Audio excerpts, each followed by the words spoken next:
Maayong buntag na napunta karon magchika-chika na sad ta na sa tay buot ipasabot no ang sinugdan o ang sinugdanan sa atong magchika-chika mao kini mahitungod sa istorya o pulong nga atong gigamit no mga bigkas na to yung mga salita natin di ba ato nang i-discuss ha mga kaigsunan.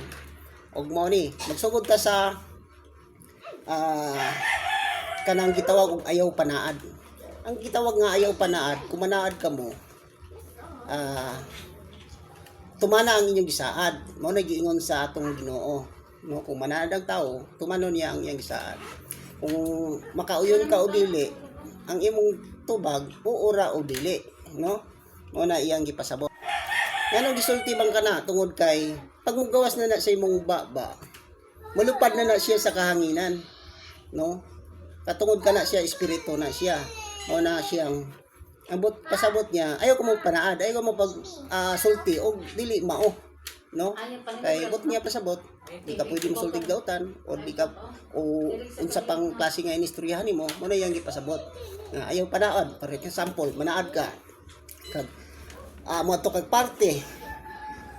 Mingko sige mo adto ko ugma sa parte.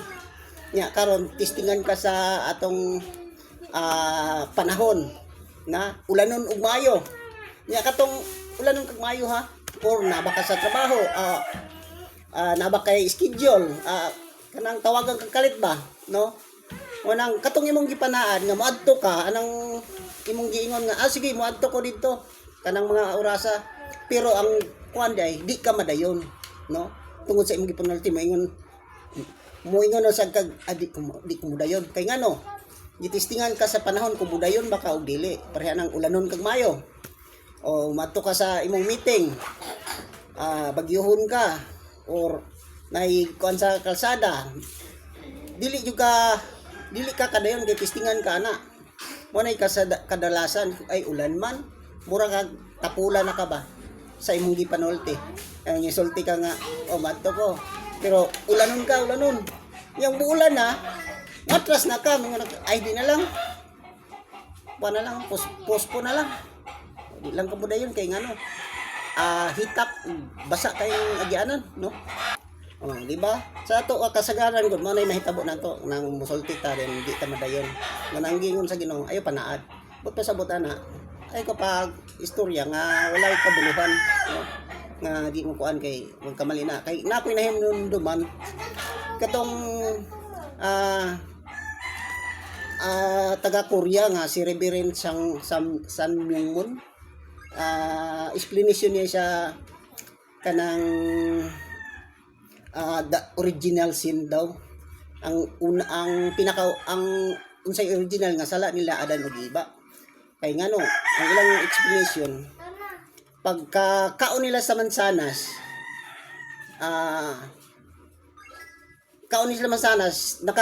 nakakuan sila kanang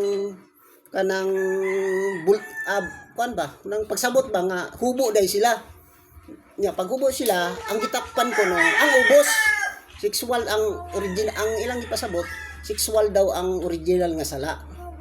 No? Kay kung baba kuno ang nakasala pagkaon nila sa mansanas takpan nila yung baba nya ang gitakpan man diri man sa ubos nakabaton man sila og kanang kaulaw di ang ilang explanation ang tinuod niya daw sa nga sala tabunan niya dito kining sexual mo na daw original nga sala pero dili ang unang nakasala ang pagkaon no mo bitaw nang ningon ang Ginoo mga bitin no bitin ang nagtintal niya no klaro.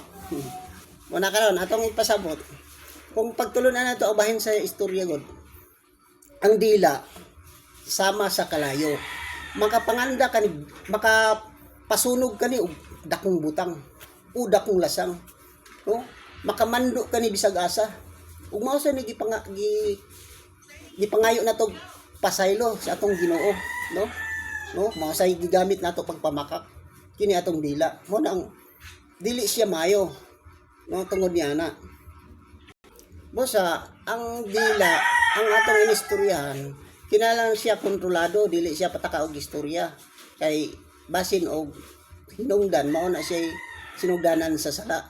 Kay tungod kay pareha ng mga tao nga imuhang istoryahag dili mao di ba masuko nimo. O katong gingon sa Ginoo, kung nay masilo nimo, no? Adtua siya, una ka pabalik nako.